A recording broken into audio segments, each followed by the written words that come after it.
Welcome to my channel drafting to B. अभी जो है ना हम लोग नेक्स्ट आगे के क्लासेस कवर अप करने वाले हैं, लाइक लेयर्स हम कैसा क्रिएट करना एंड लेयर्स को इंडिविजुअली किस तरीके से मैनेज करना। ठीक है, तो सबसे पहले जो है ना मैं यहाँ पे एक न्यू फाइल ओपन कर लेता हूँ एंड इसके अंदर मैं यहाँ पे यूनिट सेटअप करने वाला हूँ, UN एंटर। एंड आज हम जो है ना वर्क करने वाले हैं मीटर्स के अंदर।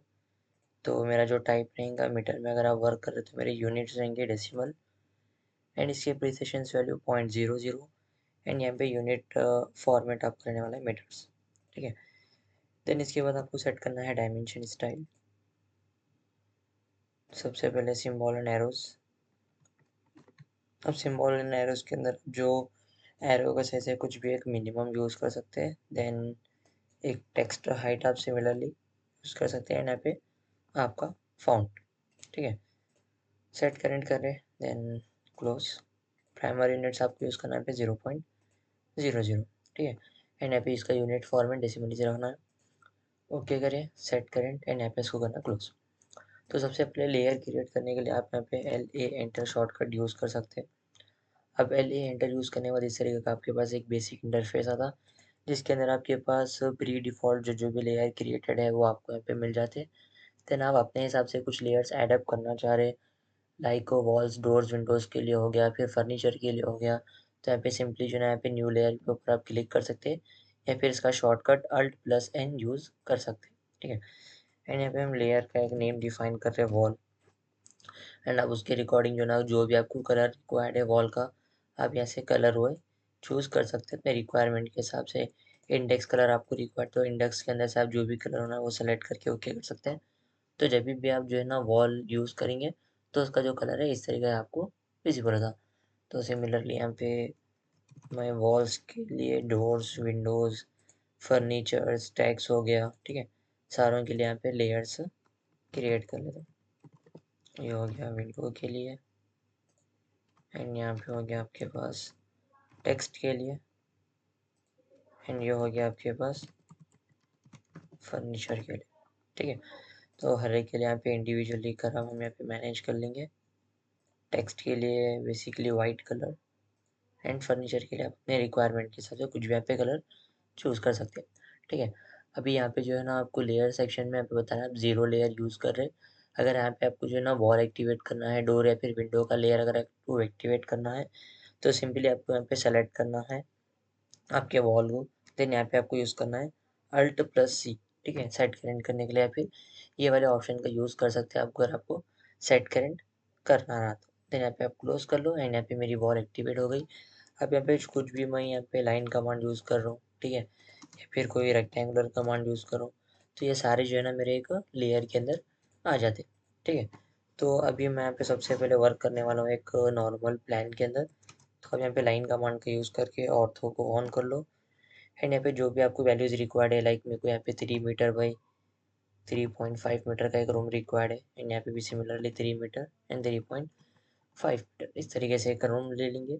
एंड यहाँ पे मैं एक वॉल ऑफसेट करता हूँ 0.23 आउटसाइड, इस तरीके से। एंड यहाँ पे आप फ्लैट कमांड का यूज़ करके इसको प्रॉपरली फिनिशिंग दे सकते हैं। ठीक है, देन इसके साथ मुझे यहाँ पे साइड में एक और रूम रिक्वायर्ड है, तो यहाँ पे मैं सिमिलरली ऑफसेट कमांड का यूज़ करने वाला हूँ एंड यहाँ पे भी सेम यहाँ पे 3 मीटर इसका विड्थ लेने वाला हूँ एंड 0.23 वॉल का डेप्थ। ठीक है, एंड यहाँ पे आप इसको सिंपली कर लो फ्लैट इस तरीके से और यहाँ पे ट्रिम। एंड यहाँ पे मैं 1.2 मीटर मैं यहाँ पे टॉयलेट प्रोवाइड करने वाला हूँ एंड मेन वॉल का यहाँ पे यूज़ करने वाला हूँ। देन सिमिलरली 3.5 मीटर यहाँ पर एक नॉर्मल एक रूम। ठीक है, ओके, देन यहाँ पे जो है ना एक वॉल ले लेके यहाँ पे आप inner line to inner line से and outer line to outer line से सिंपली यहाँ पे फ्लैट कर सकते हैं। उसके बाद यहाँ पे आप इसको करना सिंपली ट्रिम, जहाँ जहाँ भी एक्स्ट्रा लाइन्स आ रहे हैं वहाँ पे आप इसको ट्रिम कर लो। उसके बाद यहाँ पे मैं डोर ओपनिंग क्रिएट कर लेता हूँ, एक सिंगल लाइन ले लिए, यहाँ से आप मूव कर रहे हैं 0.1 मीटर एंड यहाँ पे ले लेंगे 1.2 मीटर का एक डोर, ज़्यादा आ रहा, ठीक है, 1 मीटर ले लेंगे एंड ये दोनों लाइन्स को आप यहाँ पे सिंपली ट्रिम कर सकते हैं। उसके बाद यहाँ पर एक डोर मैं क्रिएट कर लेता हूँ। सेम प्रोसेस 0.1 मीटर मूव कर लेने के बाद 0.9 मीटर का यहाँ पे डोर ले लो एंड यहाँ पे इसको ट्रिम। ठीक है, देन उसके बाद इधर एक मैं यहाँ पे टॉयलेट के लिए एक डोर कट कर लेता हूँ। सेम प्रोसेस, बट यहाँ पे जो डोर का विड्थ होने वाला है 0.75, और ये भी लाइन्स को यहाँ पे सिंपली ट्रिम कर सकते हैं।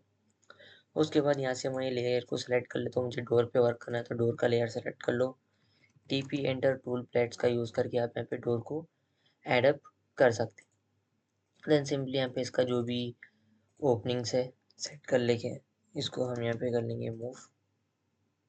ओके, देन यहाँ पे हम कर लेंगे इसको एडजस्ट। अगर प्रॉपरली एडजस्ट नहीं हो रहा तो हम यहाँ पे स्केलिंग कमांड का यूज़ कर लेंगे एंड एक रेफरेंस के बेस पे प्रॉपरली यहाँ पे डायमेंशन हम डिफाइन कर सकते हैं। सिमिलरली मैं यहाँ पे इसको कॉपी कर लेता हूँ। यहाँ पर एक मुझे डोर रिक्वायर्ड है एंड यहाँ पर एक डोर रिक्वायर्ड है, बट इसका जो ओरिएंटेशन होने वाला है कुछ इस तरीके से, एंड यहाँ पे प्रॉपरली एडजस्ट कर लो एंड यहाँ पे इसको यूज़ कर लो स्केलिंग एंड यहाँ पे लेना है आपको एक रेफरेंस यहाँ पॉइंट से ये पॉइंट तक 1 मीटर एंड इसकी यहाँ पे ओपनिंग को आप इजीली चेंज कर सकते हैं एंड इसको भी मैं यहाँ पे स्केलिंग कर लेता हूँ। आप रेफरेंस का यूज़ कर सकते हैं 0.75।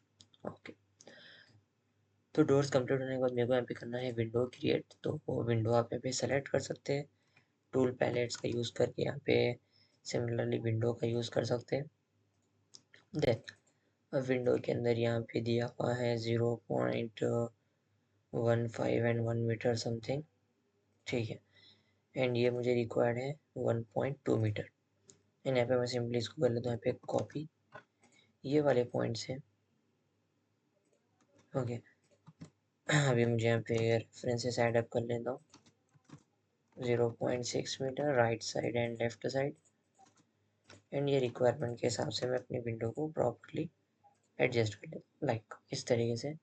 देन सिमिलरली यहाँ पे कॉपी कर लेंगे इसको सेंटर पॉइंट से सेंटर पॉइंट।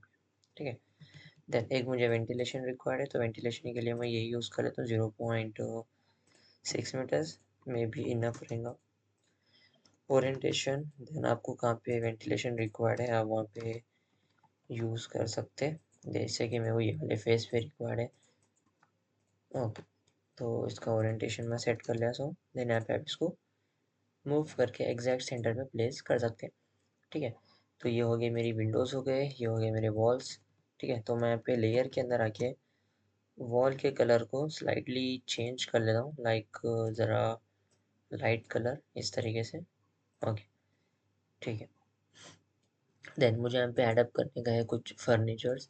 तो यहाँ पे यूज़ करने वाला हूँ डिज़ाइन सेंटर एंड यहाँ पे आपको आना है होम में ENUS डिज़ाइन सेंटर एंड यहाँ पे मैं यूज़ करने वाला हूँ मेरा normal home space planner and यहाँ पे आपको आना है ब्लॉक्स के अंदर एंड यहाँ पे मैं एक बेडरूम यूज़ करने वाला हूँ एंड एक नॉर्मल एक बेसिक सा लिविंग रूम। ठीक है, ओके, तो एक छोटा सा टेबल ले लेंगे स्क्वायर। देन अब इसको मैं यहाँ पे प्लेसमेंट कर लेता हूँ लाइक यहाँ पे या फिर वर्टिकली ये वाले फेस पे। ठीक है, सेंटर टू सेंटर मूव कर लेंगे इस तरीके से एंड ये वाली विंडो के पास स्पेसिंग ज़्यादा देंगे क्या कि मैं जो ना यहाँ पे स्टडी टेबल्स को यूज़ कर सकूँ। ठीक है, तो यहाँ पे इसको ज़रा स्लाइडली मैं मूव कर लेता हूँ 0.3 मीटर जो होता है अप्रोक्सीमेट 1 फीट अराउंड। ओके, ठीक है, अब यहाँ पे जो ना मैं अपना सोफ़ा सेट को प्लेसमेंट कर लेता हूँ लाइक ओरिएंटेशन इसका ज़रा चेंज कर लेंगे यहाँ पे इस तरीके से एंड यहाँ पे अब इसको कर ले सकते हैं मूव। उसके बाद यहाँ पे जो टेबल आ रहा है 1 मीटर बाई 1 मीटर आ रहा, मैं इसको स्केलिंग कर लेता हूँ एंड रेफरेंस यहाँ पे आप ले सकते हैं 0.75 एंड यहाँ पे अब इसको हम सेट कर लेंगे।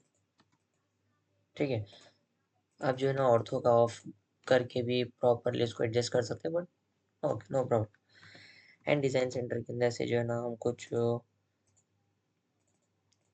हाउस डिज़ाइनर यूज़ कर लेंगे लाइक आपका WC हो गया ठीक है, एंड एक नॉर्मल सिंक।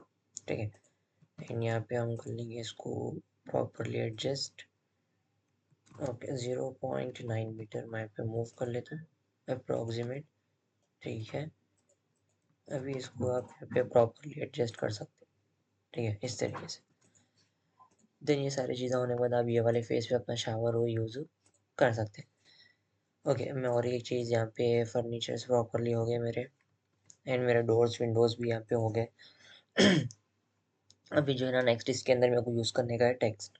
तो टेक्स्ट के लिए यहाँ पे मैं सेलेक्ट कर लेता हूँ, एंड टी एंटर का यूज़ करके आप यहाँ पे टेक्स्ट डिफाइन कर सकते हैं। लाइक ये है मेरा रूम जिसका साइज़ है 3 मीटर बाय 3.5 मीटर। ठीक है, देन इसको आप यहाँ पे प्रॉपरली सेट कर लो, एंड यही टेक्स्ट का जो है ना आप यहाँ पे कॉपी कर सकते हैं जिधर आपको रिक्वायर्ड है, वहाँ पे आप इसको नेमिंग वो डिफाइन कर सकते हैं, आई मीन एडिटिंग वो जो भी आपको रिक्वायर्ड है। जैसे कि ये है मेरा लिविंग रूम जिसका साइज़ है यहाँ पे 3 मीटर बाय 3.5 मीटर, एंड यहाँ पे ज़रा इसको एक्सटेंड कर लेंगे, एंड यहाँ पे इसको ले लेंगे सेंटर। ठीक है, तो इस तरीके से जो है आप नेमिंग वे कर सकते हैं, एंड सिमिलरली इसको यहाँ पे कॉपी कर लो, एंड यहाँ पे इसको जो है ना एक कॉमन टॉयलेट डिफाइन कर लो जो है 3 मीटर बाय 1.2 मीटर। ठीक है, एंड यहाँ पे भी इसको जो है ना सेंटर कर लेंगे इस तरीके से। ठीक है, तो इस तरीके से जो है आप लेयर के वर्क कर सकते हैं। अब लेयर में वर्क करने का एडवांटेज ये है कि आप इंडिविजुअली लेयर को मैनेज कर सकते हैं। लाइक आपको लॉक करना है या फिर जो है ना कोई लेयर को जो है ना नहीं देखना चाह रहे। फॉर एग्जांपल मेरे को ये फर्नीचर से कुछ विजिबल नहीं कराना है अपने प्लान के अंदर, तो आप ऐसे इसको हाइड या अनहाइड कर सकते हैं, या फिर पर्टिकुलर लेयर को आप लॉक करके भी वर्क कर सकते हैं। अभी समझ लो आर्किटेक्चरल प्लान के ऊपर जो है ना कोई दूसरे सर्विसेज वाला वर्क कर रहा। ठीक है, तो वहाँ पे ये होता है कि अब कोई भी कंपोनेंट गलती से डिलीट हो गया तो क्या है, वापस से वो चीज़ को क्रिएट करने में टाइम वहाँ पे वेस्ट होता। तो लेयर में वर्क करने से एक एडवांटेज ये है कि वो पर्टिकुलर लेयर को आप लॉक करके वर्क कर सकते हैं, जिसकी मदद से क्या है, डिलीट लेयर्स नहीं होते। अभी समझ लो एग्जांपल मैं पे एक डिफ़ॉल्ट लेयर पे जो है ना यहाँ पे कुछ एग्जांपल के लिए अपने डायग्राम में मैं पे इस तरीके से कुछ लाइन्स यूज़ कर रहा हूँ। ठीक है, अब मैं अपने ओवरऑल प्लान को सेलेक्ट करके यहाँ पे डिलीट करा। ठीक है, तो यहाँ पे क्या हो गया, जस्ट जो लेयर मेरे पास एक्टिवेट है एंड जो लॉक नहीं है तो वो लेयर मेरे पास जो है ना डिलीट होता। ठीक है, एंड बाकी के जो भी लेयर्स है वो डिलीट नहीं होते एंड ना ही वो मूव होते। ठीक है, क्यों? क्योंकि आपके जो लेयर्स है वो लॉक है। अगर हम यहाँ पे आपको लेयर्स को अनलॉक करें, फॉर एग्जांपल यहाँ पे मैं विंडोज़ को अनलॉक करा एंड ओवरऑल प्रोजेक्ट को आप सेलेक्ट करके अगर आप डिलीट करें तो सारी विंडोज़ आपके डिलीट हो जाते हैं। अगर लॉक रहा तो वो विंडोज़ या फिर जो भी आपके पास कंपोनेंट्स है वो डिलीट नहीं होते। एंड यहाँ से आप इंडिविजुअली मैनेज कर सकते हैं। आपको जो है ना टेक्स्ट विजिबल नहीं करना है, फर्नीचर विजिबल नहीं करना है, तो यहाँ पे आप उसको हाइड या अनहाइड कर सकते हैं। ठीक है, तो अभी इसके साथ मुझे और एक चीज़ ये करना है कि फीट के साथ साथ, सॉरी मीटर के साथ साथ मुझे यहाँ पे फीट के अंदर भी डायमेंशन शो करना है। लाइक मेरे पास यहाँ पे कुछ वैल्यूज़ इस तरीके से आ रहे हैं, तो यहाँ पे मैं जो है ना डायमेंशन के अंदर अल्टरनेट यूनिट यहाँ पे सेट कर लेता हूँ, एंड यहाँ पे आपको यूज़ करना है आर्किटेक्चरल। देन यहाँ पे आपको डिफाइन करना है 1 metre is equal to 39.37 inches. ठीक है, तो यहाँ पे आप जैसा ही को सेट करेंट करके क्लोज करते हैं तो इस तरीके से जो ना आपके पास मीटर के साथ साथ फीट के अंदर भी वैल्यू आपको विजिबल होती है। तो यहाँ पे अप्रोक्सीमेट वैल्यू आ रहा है कि 6.96 is nothing but 22 feet approximately. तो इस तरीके से जो है ना आप वैल्यूज़ को चेक कर सकते हैं अल्टरनेट यूनिट का यूज़ करके, जिसके अंदर जो है ना आप फीट के अंदर वर्क करे हुए रहे या फिर मीटर में वर्क करे हुए रहे, तो उसके साथ जो है ना एक अल्टरनेट यूनिट को आप ईजिली सेट कर सकते हैं। ठीक है,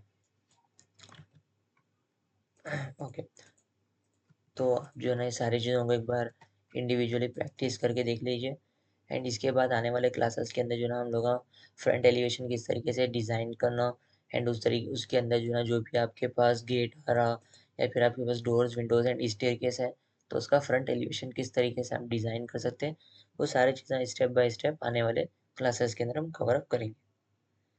एंड अगर आपको जो है ना वीडियोज़ वो अच्छे लग रहे तो जो है ना आप लाइक शेयर एंड सब्सक्राइब कर लो।